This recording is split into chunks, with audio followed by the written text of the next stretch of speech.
It's the end of the day with Ray. Hello, my friends. Boy, you can tell when our press has nothing to talk about, I mean, which is most of the time. But anyway, I'm sitting there. I see this article out there. It's titled A4. We're still debating this.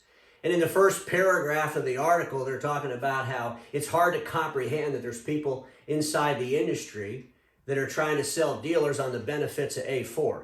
Something like that. I might have quoted that perfectly.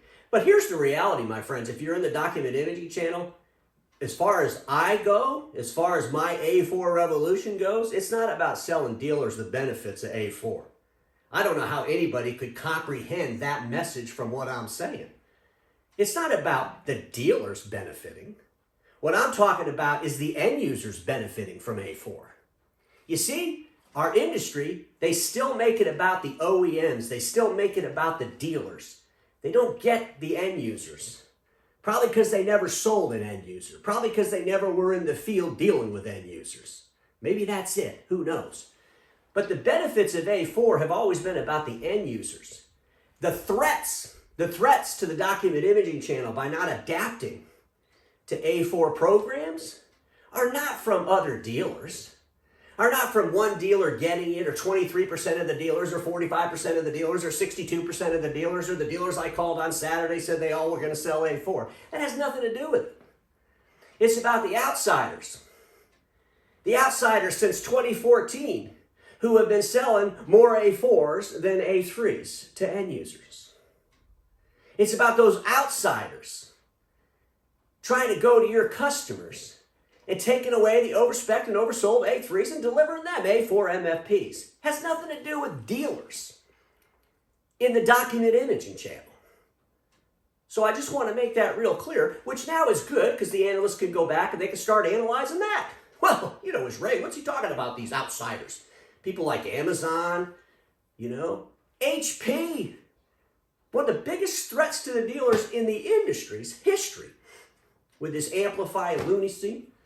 Our industry wants to talk about how great the Amplify program is, how it's going to help dealers, all this crazy nonsense. No, it's going to position the world's largest OEM to deliver A4 MFPs to end users to replace their A3s. That's what this is about, folks.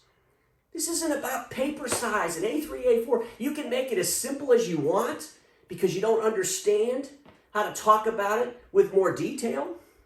You don't understand the real threats around the A4, A3 revolution. I'm going to tell you some of the real threats.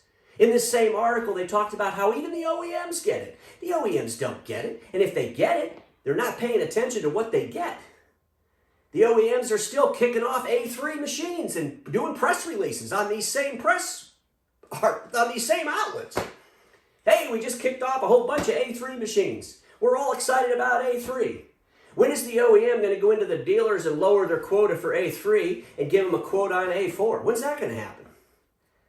Well, if they get it, it should have already happened, right? If A4s were going into the marketplace since 2014 above 70%, why haven't the OEMs got it? Folks, here's the reality. Most of the OEMs don't even have A4. They're buying them from somebody else, like my good friends over at Lexmark. If the OEMs got it, wouldn't they be making their own A4 MFPs? If the OEMs got it, would they have stopped the nonsense about making an A3 that's 30 pages a minute, 32 pages a minute, 34 pages a minute, all this crazy lunacy? Folks, our industry has not gotten it. They haven't. If you took away the 85 or 90% of those A3s and they left within the next 18 or 24 months, the dealers would collapse. That's the reality. And so you can talk about how it's not about A3, it's not about A4, but why don't you start talking about why it is about A4? And really make the argument about the end users and what they really need. Because when you start fighting for the OEMs and you're fighting for the dealers to keep something in existence or deny something that's happening based on the fact that everybody's embracing this new way, no, they're not. They're not embracing it at all. If they were, we wouldn't still be talking about it, would we? And here's the other thing I want to suggest to people. Don't say don't do something while you're doing it.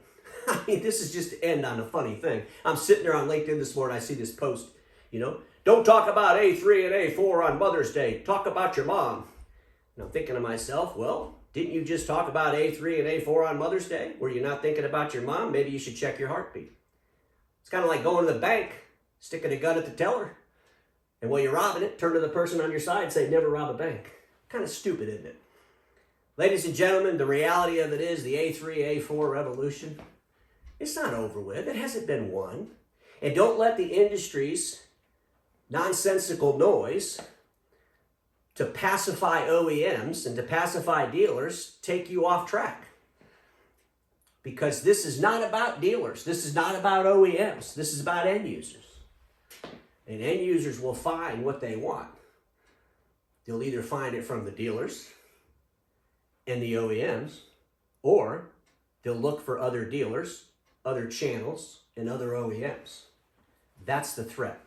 That's why I started the A4 revolution.